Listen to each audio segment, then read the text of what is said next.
becomes unclean until sunset. Numbers chapter 20. The whole congregation of the children of Israel came into the wilderness of Zin in the first moon, and they stayed at Kadesh. Miriam died there and was buried there. Now there was no water for the congregation, and the people gathered in opposition to Moshe and Aaron.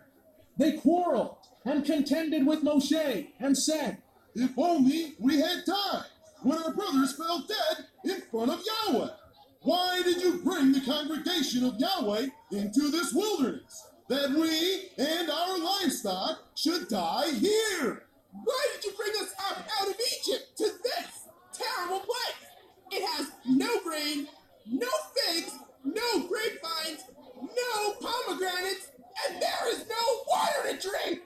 Moshe and Aaron went from the presence of the congregation to the entrance of the tent of meeting, and they fell downward on their faces, and the glory of Yahweh appeared to them.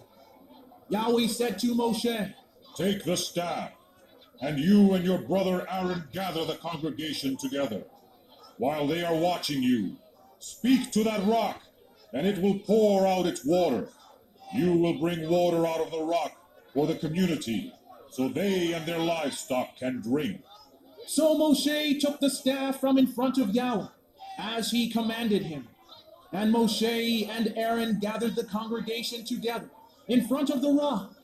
Then Moshe said to them, "Hear now, you rebels! Must we bring you water out of this rock?" Then Moshe raised his arm and struck the rock twice with his staff. Water gushed out, and all the congregation and their livestock drank. Then Yahweh spoke to Moshe and Aaron. "Because you did not trust and believe me enough to honor me as holy in the sight of the children of Israel, therefore you will not bring this congregation into the land which I have given them." These were the waters of Meribah, meaning quarreling or contention, where the children of Israel quarreled with Yahweh, and where he showed himself holy among them. Moshe sent messengers from Kadesh to the king of Edom, saying, "This is what your brother Israel says. You know about all the hardships that have come upon us. Our forefathers went down into Egypt, and we lived there many years. The Egyptians afflicted us and our fathers. When we cried out to Yahweh, he heard our cry and sent the Malak and brought us up out of Egypt. Now here we are in Kadesh, a city on the edge of your territory. Please, let us pass through your country. We will not go through any field or vineyard or drink water from any well. We will travel along the king's highway and will not turn to the right or to the left until we have passed through your country."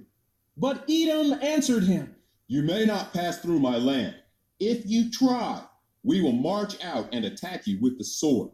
So the children of Israel said to him, "We will go along the main road, and if we or our livestock drink any of your water, we will pay for it. We only want to pass through on foot, nothing more." But they replied again. "You may not pass through." Then Edom came out against them with a large and powerful army, because Edom refused to let them go through their territory. Israel then turned away from him. Then the whole congregation of the children of Israel left Kadesh and came to Mount Hor. And Yahweh spoke to Moshe and Aaron in Mount Hor, near the border of Edom, saying, "Aaron shall be gathered to his people. He will not enter the land I give the children of Israel, because both of you rebelled against my command at the waters of Meribah. Get Aaron and his son Eleazar, and take them up Mount Hor. Remove Aaron's garments, and put them on his son Eleazar, because Aaron will be gathered to his people. He will die there." So Moshe did just as Yahweh commanded, and they went up to Mount Hor in the sight of all the congregation. Moshe removed the garments from Aaron and put them on Eleazar, his son, and Aaron died there on top of the mountain. Then Moshe and Eleazar came down from the mountain. When all the congregation learned that Aaron was dead, all the house of Israel mourned for Aaron 30 days.